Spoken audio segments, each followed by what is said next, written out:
국부론에서 애덤 스미스는 개인의 이기심이 사회 전체에 이익을 가져온다고 했다. 사람들은 애덤 스미스를 경제학자라고 부르지만 정작 자신은 스스로를 철학자로 생각했다. 애덤 스미스의 국부론과 비슷한 이야기를 동양에서도 한 적이 있다. 무려 2000년이나 앞섰다. 바로 동양 철학자 순자다. 순자는 국가를 부유하게 만드는 방법을 국부편을 통해 설명했다. 애덤 스미스가 말하는 개인의 이기심과 비슷한 개념이 나온다. 성악설이다. 성악설은 인간은 본래 악한 존재라는 의미다. 그 관념은 인간이 악독하고 흉측하고 악마 같은 태생을 갖는다는 것을 의미하는 것이 아니다. 인간의 본성이 이기심이라는 것이다. 순자는 이름처럼 순하고 말랑말랑한 주장을 한 사람은 아니다.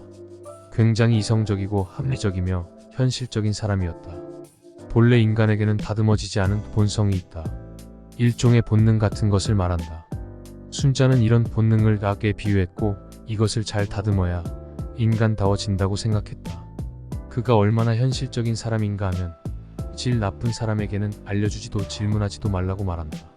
설명이 저질스러운 자의 이야기는 듣지도 말라고 말한다. 다투려는 기색이 있으면 대꾸도 하지 말라고 한다. 상대를 교화하여 서로 화합하고 이해한다는 이상적인 일은 일어날 수 없으며 그저 무시해버리라고 말한다. 이 얼마나 현실적인 조언인가. 하늘을 절대자로 생각하던 고대 사상과 다르게 그는 하늘보다 의지를 훨씬 중요하게 생각했다. 그의 자연관 중 철론편을 보면 그가 얼마나 현실적이고 이성적인 사람이었는지를 알 수 있다. 근본을 튼튼히 하고 씀씀이를 절제하면 하늘이라도 빈궁케 할 수 없다. 양성하고 대비하며 시의적절히 움직이면 하늘이라도 병들게 할 수 없다. 도에 진력하되 우왕좌왕하지 않으면 하늘이라도 화를 입힐 수 없다. 마이너스 순자의 철론. 천명을 부정하고 굉장히 자연과학적인 주장이다. 참고로 그는 천명이 절대적이고 황제를 천자로 여기던 고대 중국 사람이다. 무려 2000년 전 인물이다. 또한 그가 기우제에 대해 생각한 부분을 보면 얼마나 과학적 사고를 하는 사람인지도 알 수 있다. 기우제를 지내면 비가 오는 까닭에 대해 그는 말했다.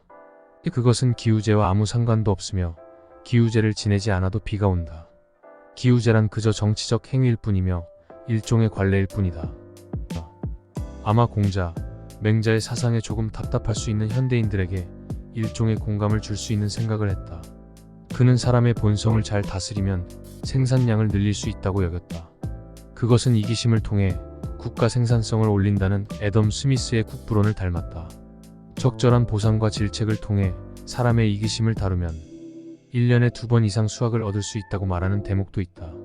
개인적으로 이 부분은 애덤 스미스의 보이지 않는 손을 닮았다고 여긴다. 인간의 본성은 수요자의 이기심과 공급자의 이기심의 어느 부분에서 적당한 타협점이 생기는데 이로 인해 공급자는 공급할 명분을 갖고 수요자는 수요할 명분을 가지며 시장자 본주의가 운영된다. 순자는 이런 성악설을 이용하면 얼마든 국가를 부유할 수 있다고 믿었다. 그의 생각은 꽤 자유시장주의자를 닮았다. 그는 저축을 중요시 생각했다.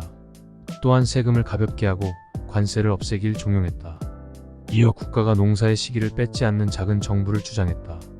약이라고 하는 것을 종교적으로 보면 선의 반대로 나쁜 일에 속하지만 순자가 생각한 낙은 이기심과 욕망이다. 현대 장본주의 자유시장은 이런 욕망과 이기심을 악이라 생각하지 않고 경쟁의 원동력으로 본다. 그는 이런 인간의 본성을 다스릴 수 있는 가장 중요한 것을 교육으로 봤다. 그가 말하기를 군자는 태어나면서 다른 것이 아니라 잘 배우는 사람일 뿐이다. 라고 했다. 또한 올바르며 자신에게 비난하는 사람을 스승이라 여기고 올바르며 응원하는 사람은 친구라 여겼다. 반대로 아첨하며 좋은 말만 해주는 자를 해치는 자라고 불렀다. 입에 쓴 약이 몸에 좋다는 말처럼 오로지 좋은 말만 해주는 쪽은 되려 해치는 쪽이라고 여기니 쓴 말을 하는 쪽은 스승이요 응원해주는 쪽은 친구요 좋은 말만 하는 쪽은 적이라고 생각했다. 계급과 왕의 자리를 하늘이 내려준다는 사상에 크게 반하는 이야기를 많이 했는데 그가 생각하기를 길거리의 모든 사람이 성인이 될 수 있으며 시련이 없다면 군자의 진가는 알 수 없다고 말하기도 했다. 그의 말에 따르면 임금은 배, 백성은 물이다. 물은 배를 띄워주지만 배를 뒤집기도 한다. 결국 백성은 배를 띄워줄 수 있지만 언제든 뒤집을 수 있는 존재로 이는 민주주의의 어떤 부분을 닮았다. 공자, 맹자에 비해 비교적 많은 이들이 순자에 대해 모르는 부분이 있지만 때로 어떤 부분에 있어서는 공자, 맹자보다 훨씬 더 공감 가는 두 분도 많다. 공자의 제자 중에 자유라는 제자가 있었는데 그를 이은 것이 순자다. 고로 어떤 부분에 있어서는 스승과 견줄만 하니 이를 청출어람이라고 부른다. 이 또한 순자가 사용한 말로 스승보다 나은 제자를 의미한다. 스승의 그림자는 밟지도 말라는 그 시대에 제자가 스승보다 나을 수 있다는 생각이 역시 순자답다. 가르치는 자를 넘어서는 배우는 자를 의미하는 이 청출어람의 때로는 독자가 작가를 넘어서는 생각을 할 수 있음을 뜻하기도 한다. 순자는 또한 그저 배우는 것이 아니라 행동하는 것을 중요하게 여겼다. 현실주의자다운 생각이다. 그는 이렇게 말했다. 커다란 성취는 작은 일들이 모여 이루어지는 것이다.